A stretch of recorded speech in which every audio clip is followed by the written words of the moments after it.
Class today after the topic YDSE experiment we are starting the topic conditions for constructive and destructive interference. Okay, so in this topic what we have to do, in this topic we will drive the conditions which we explained in Young's double slit experiment. यहाँ हमें वो सारी चीज़ें drive करनी है. तो जैसा कि आपने YDSE एक्सपेरिमेंट में पढ़ा था कि जो वेव है वो सिंगल स्लिट से ओरिजिनेट होने के बाद में टू डिफरेंट स्लिट्स पर इंसिडेंट होती है और वहाँ से सेकेंडरी वेवलेट्स निकलना स्टार्ट होती हैं एंड दो secondary wavelets when superpose on each other और when interference is there between the two waves, then the intensity of the resultant wave is maximum or zero at some points which we can observe on observation screen. तो वो जो intensity होती है maximum और zero हो रही है उसकी वजह से क्या होता है, ऑब्जर्वेशन स्क्रीन पर ब्राइट और डार्क फ्रिंजेस बनती हैं. तो ये जो पूरा एक्सपेरिमेंट है इसमें हमें ये जो सारे पैरामीटर्स हम बता रहे हैं कि वेव्स जो है वो डिस्प्लेसमेंट करती हैं, इंटेंसिटी में चेंज होता है, ये सब हमें ड्राइव करके दिखाना पड़ेंगे थ्रू द रिलेशंस. तो जैसे डिस्प्लेसमेंट्स में फर्स्ट वेव का डिस्प्लेसमेंट फिर सेकेंड वेव का डिस्प्लेसमेंट जब वो सुपरपोज होंगी तो नेट डिस्प्लेसमेंट कैसे फाइंड करेंगे, by superposition principle the vector sum of the individual displacements. ठीक है, उसके बाद डिस्प्लेसमेंट्स के थ्रू हम इंटेंसिटी फाइंड करेंगे, उसके बाद हम कंडीशंस फाइंड करेंगे कंस्ट्रक्टिव और डिस्ट्रक्टिव इंटरफेरेंस की. क्लियर? सो सबसे पहले we should know the how the question comes in exam. Question किस तरह से आता है एग्ज़ाम में. So I have written here the question also. Derive an expression for the intensity at any point on the observation screen in YDSE. Hence write the conditions for constructive and destructive interference. ये question exam में आता है.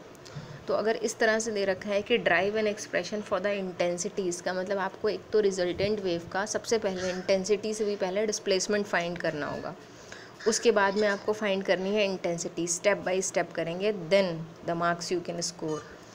और YDSE it is Young's double slit experiment. उसके बाद में आपको find करनी है वो कंडीशंस जिसमें कि कंस्ट्रक्टिव और डिस्ट्रक्टिव इंटरफेरेंस होता है. तो यहाँ पर जो है वो हमने डेरिवेशन स्टार्ट किया है. उस डेरिवेशन से भी पहले one diagram we have taken here. देखिए ये एक डायग्राम मैंने ले रखा है. ये डायग्राम आपको बनाना नहीं है, लेकिन ये डायग्राम इसलिए है ताकि आप कंडीशन को प्रॉपरली अंडरस्टैंड कर सकें. इस डायग्राम में आपको 3 वेव्स दिखाई दे रही हैं. उसमें एक डॉटेड लाइन सबसे पहले से स्टार्ट हो रही है, एक उसके बाद में है और एक सॉलिड कर्व है जो सबसे ऊपर है. तो डॉटेड जो 2 लाइंस हैं उनमें सबसे पहले वाली जो लाइन है वो फर्स्ट वेव है. दूसरी वाली वेव जहाँ से स्टार्ट हो रही है वहाँ तक एक सिंबल बना है फाई. फाई को बोलते हैं फेज़. तो इसका मतलब दोनों वेव्स के बीच में फेज़ डिफरेंस है, कांस्टेंट फेज डिफरेंस, क्योंकि कंडीशन थी या तो ज़ीरो होना चाहिए या फिर कांस्टेंट. तो दोनों के बीच में कितना फेज डिफरेंस है, फाई, यानी कि दोनों अलग अलग पोजीशन से स्टार्ट हो रही हैं. दोनों जब सुपरपोज करेंगी तो रिजल्टेंट वेव सबसे ऊपर सॉलिड कर्व से दिखाई गई है. This is the condition for interference. So now we are coming towards the derivation. Derivation के लिए आपको सबसे पहले, क्योंकि आपको ड्राइव करना है टोटल डिस्प्लेसमेंट का रिलेशन सबसे पहले, तो आपको ये पता होना चाहिए कि डिस्प्लेसमेंट ऑफ द वेव क्या होता है, कौन से फॉर्मूले से लिखा जाता है. तो this you have done in class 11th class में. एक लास्ट यूनिट थी ऑसिलेशंस एंड वेव्स. उस यूनिट में जो वेव्स डिस्प्लेसमेंट कवर करती हैं उसका रिलेशन ड्राइव किया था, and that derived relation we will used here directly. तो देखिए वेव्स का जो डिस्प्लेसमेंट होता है वो वाई सिंबल से रिप्रेजेंट किया जाता है. y is equal to A यहाँ एम्पलीट्यूड होता है. y is equal to A sine omega T. y displacement है, a एम्पलीट्यूड है वेव का, साइन ओमेगा टी. ये पूरा फंक्शन जो है वो वेव की पोजीशन को रिप्रेजेंट करता है. ओमेगा एंगुलर वेलोसिटी है और t टाइम है. अगर वेव के साथ में फेज़ भी अटैच्ड है, अगर उसमें फेज़ चेंज हो रहा है तो हमें लिखना है प्लस फाई. ठीक है, तो ये डिस्प्लेसमेंट रिलेशन कभी कभी कॉज के साथ में भी होता है, but here we will use with sine. यहाँ हमें साइन के साथ में ही लिखना है. तो ये रिलेशन याद रखना पड़ेगा आपको. अब ये जो डेरिवेशन मैंने यहाँ लिखा है उस डेरिवेशन में आप यहाँ से स्टार्ट नहीं करेंगे। स्टार्ट कहाँ से करेंगे दैट आई एम टेलिंग, क्योंकि दो अलग अलग वेव्स हैं और वो अलग अलग डिस्प्लेसमेंट कवर कर रही हैं, तो दोनों के रिलेशन लिखना है, फिर दोनों को सुपरपोजिशन प्रिंसिपल से ऐड करना है, तब हम रिजल्टेंट डिस्प्लेसमेंट पर आएंगे। तो यहाँ पर आप सबसे पहले तो इंट्रोडक्शन देंगे डेरिवेशन का, कि आप किस किस कंडीशन को एज्यूम करके इसको ड्राइव कर रहे हैं। तो आप यहाँ लिखेंगे कि let the individual displacements of the two waves are y1 y2 small letters में, their amplitudes are a1 a2 ये भी स्मॉल लेटर्स है, and the phase difference between the two waves is phi, जो मैंने अभी आपको बताया, डायग्राम में भी दिखाया, दोनों के बीच में फेज डिफरेंस कितना है, फाई। ठीक है, तो उसके बाद आप लिखेंगे now the displacement relations for the two waves. तो सबसे पहले आप लिखेंगे first y1 is equal to a1 sine omega t, ये फर्स्ट रिलेशन। इसी तरह से आप सेकेंड वेव के लिए लिखेंगे, तो सेकेंड वेव में क्या है, फेज डिफरेंस, तो y2 is equal to a2 sine omega t plus phi, ये सेकेंड वेव का डिस्प्लेसमेंट रिलेशन होगा। फिर आप नेक्स्ट लाइन में लिखेंगे now the displacement of resultant wave by superposition principle, तब आप आएंगे इस वाले स्टेप पे जो हमने यहाँ दिखाया है, ये y। फिर आप लिखेंगे स्मॉल लेटर है y इज इक्वल टू, दोनों का डिस्प्लेसमेंट ऐड करेंगे ना, y is equal to y1 plus y2। अब ये वैल्यूज़ पुट की हैं, तो y1 क्या हुआ, a1 sine omega t plus y2 जो था आपका वो था a2 sine omega t plus phi लिखा था ब्रैकेट में। तो sine omega t plus phi का मतलब यहाँ आइडेंटिटी है sine a plus B, a है ओमेगा t और b है फाई। तो इस आइडेंटिटी का एक्सपेंशन आपको याद रखना पड़ेगा, इसका एक्सपेंशन होता है sine a plus B is equal to sine a cos b plus cos a sine b। तो वही एक्सपेंशन जो है वो यहाँ पर कर रखा है डायरेक्ट। ठीक है, sine omega T cos phi, आप चाहें तो स्टेप्स इंक्रीज कर सकते हैं, sine omega T cos phi plus cos omega T sine phi. उसके बाद आपको क्या करना है, नेक्स्ट स्टेप में ये जो आपने a2 बाहर लिख रखा है, ये जो a2 हमने यहाँ बाहर लिखा है, इस a2 से दोनों टर्म्स की मल्टीप्लाई कर देंगे, तो ये हो जाएगा a1 sine omega T as it is plus a2 sine omega T cos phi plus a2 cos omega T sine phi. इसके बाद एक स्टेप जो स्किप कर रखे हैं, आप चाहे तो लिख सकते हैं फॉर योर बेटर अंडरस्टैंडिंग। उसके बाद क्या किया है, जिन टर्म्स में ऊपर आपके पास 3 टर्म्स आ गए जिनमें साइन ओमेगा टी आ रहा है वो कॉमन ले लीजिए। तो एक तो आपको फर्स्ट टर्म मिला a1 साइन ओमेगा टी, एक दूसरा टर्म मिला plus a2 sine omega T cos phi, दोनों में साइन ओमेगा टी कॉमन लिया, तो फर्स्ट टर्म में बचा a1 प्लस सेकेंड टर्म में बचा a2 कॉस फाई, ब्रैकेट के बाहर साइन ओमेगा टी, प्लस जो थर्ड टर्म बचा उसको इसी फॉर्म में लिखने के लिए, जैसे यहाँ साइन ओमेगा टी वाला टर्म बाद में है, तो इसी तरह से वैसे ये था a2 cos omega T sine phi, लेकिन आप साइन फाई को आगे कर देंगे, कॉस ओमेगा टी पीछे कर देंगे, तो plus a2 sine phi cos omega T. ठीक है, अब आपको क्या करना है, इसके बाद आपको जो ब्रैकेट के अंदर लिखे हैं, ये जो ब्रैकेट्स में लिखे हैं ना, ये और ये, इनको लेट कर लेना है, क्योंकि हमें रिजल्टेंट वेव के लिए फाइंड करना है और रिजल्टेंट वेव का एम्पलीट्यूड कैपिटल A होगा, a1 और a2 का सम। तो ब्रैकेट के अंदर पहला वाला लिखा था a1 plus a2 cos phi, उसको हमने लेट कर लिया कैपिटल A कॉस थीटा। याद रखिएगा जिसमें साइन आ रहा है जिस टर्म में, उसकी वाली ब्रैकेट को कॉस से लेट करना है, जिसमें कॉज आ रहा है ये, उसकी वाली ब्रैकेट को साइन से लेट करना है। तो यहाँ पर यह आया a1 plus a2 cos phi, इसको हमने कैपिटल A कॉस थीटा, या फिर ऐसे भी याद रख सकते हैं, जिसमें कॉज आ रहा है उसको कॉज, मतलब फाई में जिसमें कॉज आ रहा है उसको कॉस से लेट करना है, और जिसमें साइन में फाई आ रहा है उसको साइन से लेट करना है। इसी तरह से a2 साइन फाई वाले टर्म को हमने लिख लिया है कैपिटल A साइन थीटा। ठीक है, तो ये दो रिलेशंस आपके पास आ गए हैं। इन दो रिलेशंस के बाद में हमने ये जो चेंजेस किए ये ऊपर वाली इक्वेशन में पुट कर दिए। So y is equal to a cos theta sine omega t plus a sine theta cos omega t. फिर से ये identity sine a plus b की बन जाती है, तो इसको नेक्स्ट लाइन में लिख लिया है y is equal to a sine omega t plus phi.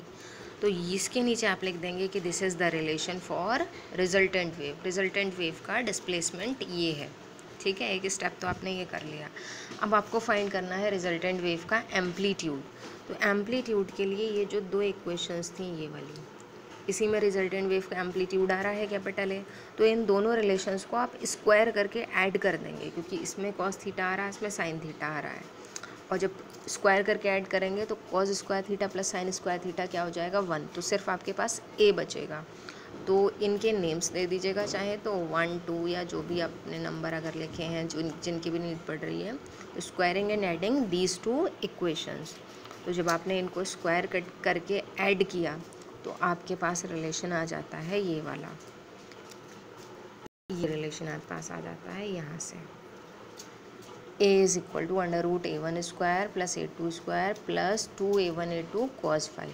ये हो गया आपका रिजल्टेंट वेव का एम्पलीट्यूड। ठीक है, अब इसके बाद आपको फाइंड करना है इंटेंसिटी। तो देखिए इस स्टेप के बाद में ये आपका स्टेप है दिस वन, इसके बाद में इसी स्टेप को स्क्वायर कर दीजिए। a square is equal to a1 square plus a2 square plus 2a1 a2 cos phi. और ऐसा इसलिए कर रहे हैं यहाँ पर, इसके बाद दोबारा से ये लिखा है, लेकिन ये आप मत लिखिएगा, आप सिर्फ स्क्वायर करिएगा। स्क्वायर करने के बाद आपको किस स्टेप पे आना है, इस पे, क्योंकि इंटेंसिटी और एम्पलीट्यूड में क्या रिलेशन होता है, intensity is directly proportional to a square. ठीक है, तो यहाँ पर जब आप intensity is directly proportional to a square करेंगे तो उसके आगे जो इसका स्क्वायर है, जो एक्सपेंशन है, वो भी आ जाएगा। ठीक है, इसको भी रिपीट कर दीजिएगा। उसके बाद आपको क्या करना है, इस टर्म के बाद क्या करना है, ये अभी ये वाला भी मत लिखिएगा, मैं बता रही हूँ आपको कैसे लिखना है। यहाँ तक लिखने के बाद में आपको नेक्स्ट स्टेप पर आना है, जो कि ये है, it should be properly visible. इसके बाद देखिए इस स्टेप को ध्यान से, यहाँ पर आपने लिखा था ये, तो यहाँ पर इंटेंसिटी एम्पलीट्यूड का स्क्वायर होगा तो सिंगल इंटेंसिटी बनेगी। तो ये वाला टर्म ध्यान से देखिए, a1 स्क्वायर जो था आपका वो हो जाएगा i1 प्लस a2 स्क्वायर था वो i2 हो जाएगा, और प्लस जहाँ पर सिंगल पावर्स है वो अंडर रूट में आ जाएंगे, 2 अंडर रूट i1 i2, और ये फाई है ना आपका, इसको फाई ही रखिएगा, यहाँ थीटा का रखा है, थीटा नहीं करना है। तो रिलेशन बन गया इंटेंसिटी का, i is equal to i1 plus i2 plus 2 under root i1 i2 cos theta. ठीक है, तो ये रिलेशन को नंबर दे दीजिएगा, क्योंकि इंटेंसिटी का रिलेशन है, इसी से हम कंस्ट्रक्टिव और डिस्ट्रक्टिव इंटरफेरेंस को फाइंड करेंगे। ठीक है, तो इसके ठीक नीचे आप हेडिंग देकर लिखिएगा, इसको हेडिंग बना दीजिएगा फॉर कंस्ट्रक्टिव इंटरफेरेंस। ठीक है, ये हेडिंग हो गया। अब देखिए कंस्ट्रक्टिव इंटरफेरेंस कब होगा, ये जो पूरा रिलेशन ऊपर वाला है आपका, ये इसमें सिर्फ एक टर्म जो cos फाई आ रहा है वही टर्म डिसाइड करता है कि, क्योंकि cos फाई की वैल्यूज़ -1 से +1 तक वेरी कर सकती, बाकी सब कांस्टेंट है, तो इसी से इंटेंसिटी डिसाइडेड होती है। तो ये वाला जो टर्म है आपका 2 under root i1 i2 cos phi, ये कहलाता है इंटरफेरेंस टर्म। लिख दीजिएगा कि where this term is known as interference term. अब इसमें इंटेंसिटी मैक्सिमम कब होगी, intensity should be maximum, next line में लिखेंगे, जब आई मैक्सिमम होगा। और आई मैक्सिमम कब होगा, जब cos फाई की वैल्यू या तो +1 होगी या फिर -1 होगी। ठीक है, तो यहाँ पर cos फाई +-1 हमने दिया है, तो +-1 किन सिचुएशंस में हो सकता है, ये वाली सिचुएशंस में। तो ये लिखा है 0 2 पाई 4 पाई, पता है आपको cos 0 की वैल्यू -1 होती है, इसी तरह से आगे 2 पाई 4 पाई cos 0 की वैल्यू +1 होती है, इसी तरह से 2 पाई 4 पाई और 2n पाई तक हम लिख सकते हैं। तो जो हमारा वो हमें फाइंड करना है रिलेशन, जो हमें रिलेशन फाइंड करना कंस्ट्रक्टिव इंटरफेरेंस का, वो इसी से आएगा। तो उस यहाँ तक लिखने के बाद में आपको क्या करना है, फिर हमें पाथ डिफरेंस फाइंड करना होता है। पाथ डिफरेंस का मतलब मैंने आपको बताया था, ये सिंगल स्लिट और ये 2 स्लिट्स, यहाँ से यहाँ तक जाने में और फिर फाइनल स्क्रीन तक पहुँचने में वेव्स के बीच में कितना पाथ डिफरेंस आता है, ये वेव कितना पाथ कवर कर रही है, ये कितना कवर कर रही है। तो पाथ डिफरेंस के लिए सिंबल यहाँ पर लिख रखा है ΔX। अगर ΔX पाथ डिफरेंस है between the waves at point पे, किसी भी स्क्रीन जो है ना, स्क्रीन उसमें यहाँ से लेके यहाँ तक बहुत सारे पॉइंट्स बन सकते हैं, किसी भी पॉइंट पे कोई भी फ्रिंज ऑब्जर्व कर ली, तो पाथ डिफरेंस ΔX है दोनों वेव्स के बीच का। तो वैसे पाथ डिफरेंस नॉर्मली कितना होता है वेव्स के बीच में, तो आपको याद होना चाहिए कि ऐसा स्ट्रक्चर बनता है। तो पाथ डिफरेंस मतलब एक ऑसिलेशन, एक वेव को हम अंडरस्टैंड कर रहे हैं, ये वेव है, तो इसमें डिस्टेंस कितनी कवर होती है, लीनियर, लैम्डा, एक क्रस्ट और एक ड्रॉ के बीच का डिस्टेंस।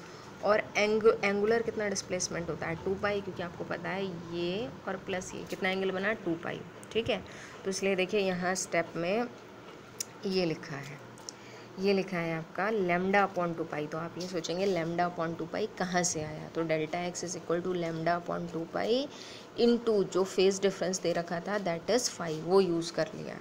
तो यहाँ पर आपने लिखा लैम्डा अपॉन 2 पाई और वैल्यू किसकी लगानी, फेज डिफरेंस 5 की, और 5 हम सॉल्व कर चुके हैं, कितना है 2n पाई। तो lambda upon 2 pi into 2n पाई, एन की वैल्यू क्या हो सकती है 1 2 3, क्योंकि कोई भी फ्रिंज ऑब्जर्व कर सकते हैं, 1 2 3 का मतलब यहाँ नंबर ऑफ फ्रिंजेस हैं। तो जब आपने ये वैल्यू पुट की, सॉल्व किया, तो आपको पाथ डिफरेंस n लैम्डा मिलेगा। और आपको ये याद रखना पड़ेगा हमेशा कि पूछा जाएगा आपसे कि फेज़ डिफरेंस कितना होता है कंस्ट्रक्टिव इंटरफेरेंस में, तो फेज़ डिफरेंस आप बताएंगे 2n पाई। और आपसे पूछा जाएगा पाथ डिफरेंस कितना होता है कंस्ट्रक्टिव इंटरफेरेंस में, तब आप बताएंगे n लैम्डा, ठीक है। तो ये दोनों सिचुएशंस यहाँ पर लिख रखी हैं, ठीक है। तो ये कंडीशन थी कंस्ट्रक्टिव इंटरफेरेंस की। इसी तरह से आपको डिस्ट्रक्टिव इंटरफेरेंस भी ड्राइव करना है। तो डिस्ट्रक्टिव इंटरफेरेंस में क्या होगा, आई की वैल्यू कितनी आनी चाहिए, 0। तो इसी के आगे सिचुएशन दे रखी है डिस्ट्रक्टिव इंटरफेरेंस की। तो डिस्ट्रक्टिव इंटरफेरेंस में जब हम आई को 0 फाइंड करेंगे तो हमें जो एंगल दे रखा है फाई, उसकी वैल्यू इतनी आनी चाहिए। तो देखिए कंडीशंस फॉर डिस्ट्रक्टिव इंटरफेरेंस यहाँ से स्टार्ट हो रही हैं। आपको कंस्ट्रक्टिव इंटरफेरेंस अब नहीं लिखना है। तो देखिए डिस्ट्रक्टिव इंटरफेरेंस को बिल्कुल आप ऐसे ही स्टार्ट करेंगे जैसे मैंने आपको बताया था, हेडिंग लिखेंगे फॉर डिस्ट्रक्टिव इंटरफेरेंस, और फिर डिस्ट्रक्टिव इंटरफेरेंस में आप लिखेंगे इंटेंसिटी कैसी होनी चाहिए, मिनिमम या फिर 0, ठीक है। एक चीज़ का और ध्यान रखिएगा, जब आपने कंस्ट्रक्टिव इंटरफेरेंस स्टार्ट किया था, इंटेंसिटी के लिए 2 कंडीशन होती हैं। इंटेंसिटी या तो +1 मैक्सिमम +1 ली जाती है, और जो 0 है वो या तो हम 0 ऑब्जर्व करें या मिनिमम ऑब्जर्व करें, तो दोनों ऑब्जर्व किए जा सकते हैं। तो एक चीज़ ध्यान रखिएगा, जब आप कंस्ट्रक्टिव इंटरफेरेंस ड्राइव कर रहे हों, क्योंकि प्रॉपरली अब ये जो सिचुएशन है, ये सिचुएशन आपकी 2 तरह से होती है, कॉम्पिटिशन एग्जाम के लिए और एक एकेडमिक के लिए। तो जब आप एकेडमिक पर्पस से कर रहे हैं तो कंस्ट्रक्टिव इंटरफेरेंस में हमेशा cos फाई की वैल्यू +1 ही लीजिएगा, ठीक है। तो थोड़ा सा चेंज मैं यहाँ कर दे रही हूँ, cos फाई क्या लेंगे, +1। तो जब आप cos फाई की वैल्यू +1 लेंगे, सिचुएशन कुछ नहीं बदलेगी, सब कुछ ऐसे ही रहेगा, 0 2 पाई 4 पाई, और पूरा रिलेशन ऐसे ही आएगा, नो चेंजेस देयर, ठीक है। उसके बाद में आपका n lambda 2n pi, everything is same. जब आप डिस्ट्रक्टिव इंटरफेरेंस पे आएंगे तो आपको चेंजेस क्या क्या करने हैं, देखिए डिस्ट्रक्टिव इंटरफेरेंस में cos फाई -1 लीजिएगा, क्योंकि उसको हम डिस्ट्रक्टिव मानेंगे यहाँ पर। cos फाई क्या लेंगे आप, -1। जब cos फाई -1 लेंगे तो फाई की वैल्यूज़ क्या क्या आ सकती हैं, पाई, 3 पाई और 5 पाई, और डॉट डॉट कर दीजिएगा, ठीक है। फिर से आपको क्या करना है, फिर उसी में आपको वैल्यूज़ पुट करनी है, वहीं पर वैल्यूज़ लगानी है। तो वहीं पर जब आप वैल्यूज़ लगाएंगे जैसे आपने इसमें किया था, तो देखिए यहाँ पर आपको लेकर चलना है, जैसे आप डेल्टा एक्स फाइंड कर रहे थे पाथ डिफरेंस, तो यहाँ भी पाथ डिफरेंस फाइंड करने के लिए आपको क्या करना पड़ेगा, ये है आपका लैम्डा अपॉन 2 पाई, ठीक है। तो एक तो आप लैम्डा अपॉन 2 पाई लिखेंगे, और उसके साथ में आपने लिखा था जो फेज़, जो फाई की वैल्यू आ रही थी, तो फाई की वैल्यू यहाँ पर कितनी आती है, वहाँ पर फाई की वैल्यू आपने लिखी थी 2n पाई, और यहाँ पर फाई की वैल्यू लिखेंगे। तो यहाँ पर आपको याद रखना पड़ेगा जो फेज़ है उसकी वैल्यू 2n -1 पाई, ठीक है। वहाँ 2n पाई था, यहाँ 2n -1 पाई है। ये वैल्यू यहाँ पुट करेंगे, पाई से पाई कैंसिल हो जाएगा, क्या बचेगा 2n -1 लैम्डा बाई 2, ठीक है। तो 2n -1 लैम्डा बाई 2 ये है पाथ डिफरेंस डिस्ट्रक्टिव इंटरफेरेंस का, और जो 2n -1 पाई है दैट इज़ आपका फेज़ डिफरेंस डिस्ट्रक्टिव इंटरफेरेंस का। तो ये आपको 2 चीज़ें याद रखनी है, ठीक है। तो derivation is up to this. फिर मैं स्टार्ट करूँगी नेक्स्ट टर्न से आपका कोहेरेंट एंड इनकोहेरेंट सोर्सेज और important points related to interference. Okay, so now it's over, thank you.